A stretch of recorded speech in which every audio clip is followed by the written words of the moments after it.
మహాగణాధిపతయ నమః. సదాశివసమారంభాం శంకరాచార్యమధ్యమాం అస్మదాచార్యపర్యంతాం వందే గురుపరంపరాం. శ్రీమాత్రే నమః. ప్రేక్షకులందరికీ స్వాగతం. 2024 సంవత్సరంలో మనకి రవి శనులు ఇద్దరు కూడా ఒకే రాశిలో కలవడం అనేది జరుగుతోంది.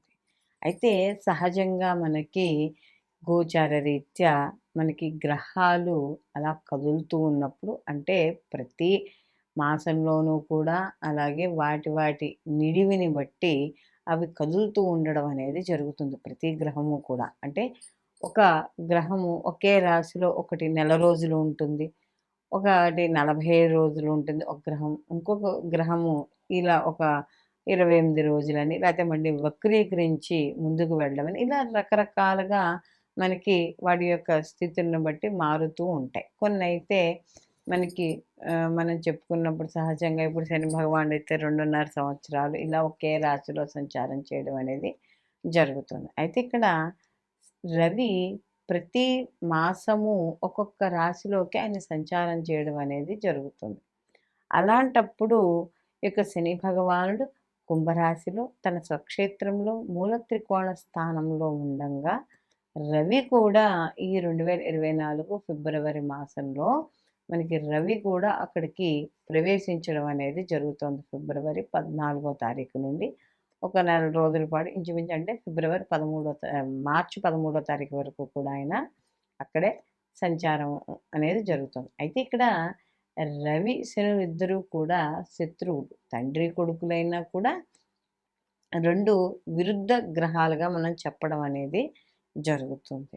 అయితే ఇక్కడ మనకి రవి ఆత్మకారకుడు, ఈయన తండ్రి, అలాగే రాజకీయాలకి, ప్రభుత్వ రంగాలకి, ప్రభుత్వ రంగంలో పనిచేస్తున్న ఉద్యోగస్తులు వీళ్ళందరికీ కూడా అధికారము, విల్ పవరు, నెక్స్ట్ వచ్చి ఒక రకమైన అథారిటీ మనం చెప్తాం కదా. ఎందుకంటే రవి జాతకంలో మనం చెప్పేటప్పుడు కూడా నవగ్రహాల్లో కల్లా రాజు మనం రవి అని చెప్పడం అనేది జరుగుతుంది. ఒక రూల్ అనమాట, ఒక రూల్ చేస్తాడు మనకి. అయితే ఇక్కడ శని భగవానుడు వచ్చేటప్పటికి ఏమవుతుంది అంటే కర్మకారకుడు, అలాగే ఒక పద్ధతులు, ఒక మంచి, ఒక ఇది చెడు, ధర్మబద్ధమైన జీవితము, ఇలాంటి వాటి అన్నింటికి సహనము, ఓర్పు, ఒక రకమైన అంటే ఒక నియమ నిబద్ధతలతో వెళ్ళడం, అంటే ఇలా అనుకుంటే ఇలాగే వెళ్ళడం, అది కూడా ధర్మబద్ధంగా. అధర్మబద్ధంగా శని భగవానుడు ఎప్పటికీ కూడా అధర్మానికి ఎప్పుడు కూడా ఆయన వ్యతిరేకమే. సేవా కార్యక్రమాలు, ఒక్కోసారి బద్ధకము, ఇలాంటివన్నీ కూడా ఈ శని ఇచ్చే కారకత్వాలుగా కనబడుతూ ఉంటాయి. అలాగే ఇక్కడ కూడా ఈయన కూడా గవర్నమెంటు, రాజకీయాలకి వాటికి కూడా కారకుడు. అయితే ఈ రెండు మరి నెల రోజులు ఒకే రకంగా ఉంటుందా అంటే ఒకే రకంగా ఏముండదు. ఒక డిగ్రీలు 10 నుండి 15 డిగ్రీల మధ్య కానీ ఈ రెండు గ్రహాలు కలిసినప్పుడు ఆ యొక్క ఏదైతే తీవ్రత ఉందో ఆ తీవ్రత అనేది కనపడుతూ ఉంటుంది ముఖ్యంగా. కాబట్టి ఆ తీవ్రత అనేది, అంటే ఈ రవశని కలగ వల్ల ఆ సమయంలో మాత్రమే, అంటే 10 డిగ్రీల నుండి 15 డిగ్రీలు ఉన్న సమయంలో ఏ రోజులైతే ఉన్నాయో ఆ రోజుల్లో మాత్రమే కాస్త నీచ ఫలితాలు పొందడం అనేది జరుగుతుంది. కాబట్టి అసలు వీళ్ళకి ఎటువంటి ఫలితాలు ఉంటాయి ఏమిటి అనే విషయాన్ని ఇప్పుడు మనం ద్వాదశ రాశుల వారికి తెలుసుకుందాం. మిథున రాశికి రాశాధిపతి వచ్చి బుధుడు. మిథున రాశిలోకి మృగశిర 3, 4 పాదాలు, ఆరుద్ర 1, 2, 3, 4 పాదాలు, పునర్వసు 1, 2, 3 పాదాలు మనకి ఈ యొక్క మిథున రాశిలోకి రావడం అనేది జరుగుతుంది. మిథున రాశికి ఈ యొక్క మిథున రాశి వారికి కానీ చూసుకుంటే అష్టమ నవమ స్థానాల్లో వీళ్ళకి ఈ యొక్క సంచారం అనేది జరుగుతుంది. అంటే నవమ స్థానంలో ఈ యొక్క శని భగవానుడు అలాగే రవి యొక్క సంచారం అనేది జరుగుతోంది. అయితే మిథున రాశి వారికి కానీ చూసుకున్నప్పుడు అష్టమ స్థానం, నవమ స్థానం కూడా పెద్దగా వీళ్ళకి కలిసి వచ్చేది ఏమీగా ఉండదు.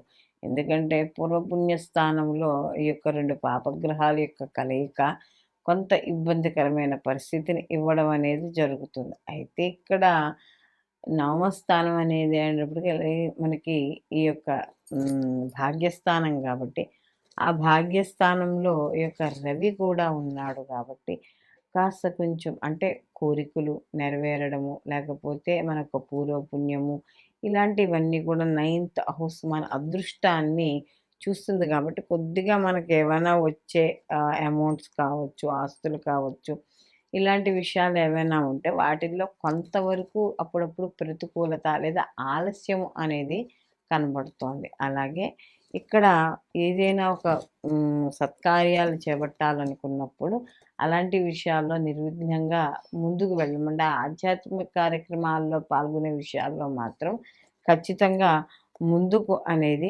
వెళ్ళవచ్చు. ఎందుకంటే ఈ శని కర్మకారకుడు. ఎంత ఆధ్యాత్మిక జీవితాన్ని, స్వధర్మాన్ని ఎవరైతే పాటిస్తారో ఆ స్వధర్మాన్ని పాటించే వాళ్ళని ఎప్పుడూ కూడా శని భగవానుడు హాయిగా చూస్తూ ఉంటాడు. కాబట్టి అలాంటి శని భగవానుడు సేవాకారకుడు, స్వధర్మాన్ని పాటించేవాడు కాబట్టి మీ యొక్క ధర్మం ఏదైతే ఉందో ఆ ధర్మాన్ని పాటించడం ద్వారా మంచి ఫలితాలు పొందడం అనేది జరుగుతుంది. అలాగే ఈ యొక్క రవి ఈ శని యొక్క కలయిక అనేది కానీ చూస్తే ఇక్కడ మనకి వీళ్ళు ఈ ఏదైతే పీరియడ్ ఏదైతే ఉందో అంటే 24 నుండి మార్చి 31 వరకు ఏదైతే ఈ వారం రోజుల పీరియడ్ ఉందో ఈ వారం రోజులు మాత్రం ఎక్కడైనా మనకు లాభం వస్తుంది. ఓ పెట్టుబడి పెట్టాలి, లేకపోతే ఎవరో ఏదో చెప్పారు, లేదా అడ్వర్టైజ్మెంట్ చూసాము, ఇలాంటి విషయాల్లో కాకుండా కాస్త కొంచెం మీరన్నీ కూలంకుషంగా చూసుకుని అప్పుడు ముందుకు వెళ్ళడం అనేది మంచిది. అలాగే తండ్రి ఆరోగ్య విషయాల్లో తప్పనిసరిగా జాగ్రత్త వహించుకోవాలి. అలాగే వీళ్ళు మరిన్ని మంచి ఫలితాలు పొందడానికి వీళ్ళు ప్రతి నిత్యము కూడా వెంకటేశ్వర స్వామి యొక్క సుప్రభాతాన్ని చదువుకోవడం, అలాగే వీళ్ళకి చూసుకున్నప్పుడు ముఖ్యంగా ఈ యొక్క మిథున రాశి వాళ్ళకి కానీ చూసుకున్నప్పుడు ఈ పారే నీళ్ళల్లో కొబ్బరికాయను వదలడం లేదా బొగ్గుల్ని కూడా పారే నీళ్ళల్లో వదలడము, ప్రతిరోజు కూడా మీకు తోచినంత ఆహారాన్ని ఎంతో కొంత ఆహారాన్ని భూతదయకి వేయడం అంటే పక్షులకి, పిచ్చుకలకి, కుక్కలకి ఇలాంటి వాటికి కాస్త ఆహారాన్ని పెడుతూ ఉండడము. అలాగే వీళ్ళు ప్రతిరోజు కూడా శివ పంచాక్షరి నామాన్ని చదువుకుంటూ ఉండడం, శివారాధన చేస్తూ ఉండడం ద్వారా మరిన్ని మంచి ఫలితాలు పొందడం అనేది జరుగుతుంది. మనము ప్రతి రాశికి సంబంధించి ఈ శని భగవానుడు రవిల యొక్క కలయిక గురించి మనం చెప్పుకున్నాం. అంటే వీళ్ళకి ఉండే శుభ ఫలితాలు ఏమిటి, అశుభ ఫలితాలు ఏమిటి అనేది మనం చెప్పుకున్నాం. అయితే ఇక్కడ ఇవి గోచార ప్రకారం మనం చెప్పుకునే ఫలితాలు. అంటే ఈ నెల రోజుల సమయంలో ఈ యొక్క రవి మరియు శని భగవానుడి యొక్క కలయిక వల్ల ఆ రాశికి అంటే మనం ఇప్పుడు ఏ రాశి అయితే చెప్పుకున్నామో ఆ రాశికి వచ్చే ఫలితాలు. అయితే ఇక్కడ మనం చెప్పుకున్నట్టుగా సహజంగా మనం ఈ రవి శని యొక్క కలయిక అనేటప్పుడు యుద్ధంతో మనం భావించినట్టుగా ఉంటుంది. ఎందుకంటే తండ్రి కొడుకులకి ఎలా పడదో అలాగే ఈ రవి శనువులు కూడా కలిసినప్పుడు ఇక్కడ పడకపోవడం అనేది ఉంటుంది.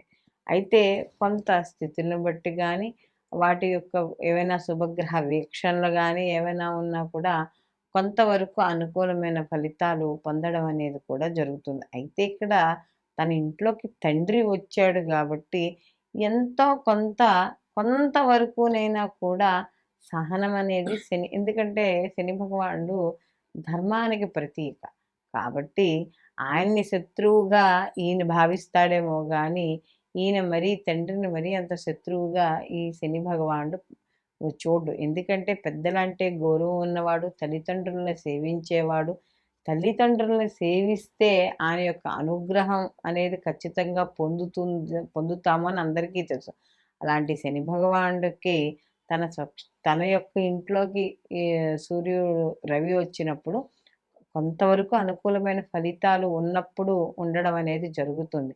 ఓ పీరియడ్ ఆఫ్ టైంలో మాత్రం ఆ యొక్క డిగ్రీల దగ్గరకు వచ్చినప్పుడు మాత్రమే కొద్దిగా వ్యతిరేకత అనేది ఉంటుంది. అయితే ఈ యొక్క మనం ఈ ఇప్పుడు మనం చెప్పుకున్న గోచార ఫలితాలతో పాటుగా వ్యక్తిగత జాతకాలు తప్పనిసరిగా పరిశీలనలోకి తీసుకోవాలి. ఇప్పుడున్న ఒక జాతకస్తుడు ఉంటే ఇప్పుడున్న స్థితి ప్రకారం అతని జన్మ జాతకం ఎలా ఉంది, అతని జన్మ జాతకంలో రవి శనుల యొక్క స్థితి ఎక్కడ ఉంది, వాళ్ళు అప్పుడు ఆ స్థితిలో ఎన్ని బిందువులు ఇచ్చారు, ఇప్పుడు గోచార ప్రకారం ఎన్ని బిందువులు ఇస్తున్నారు, ఇన్ని రకాల మనం క్యాలిక్యులేషన్స్ చేసుకుని మాత్రమే వీళ్ళు పూర్తిగా శుభ ఫలితాలను ఇస్తారా, పూర్తిగా అశుభ ఫలితాలను ఇస్తారా ఏమిటి అనేది చూసుకోవాలే తప్ప, ఎలా అంటే ఏదో ఇక్కడ బాలేదు కాబట్టి పూర్తిగా బాగుండదు, లేకపోతే మనకి బాగుంది కాబట్టి పూర్తిగా బాగుంటుంది అనే భావన అనేది ఉండకూడదు. కాబట్టి ఇటు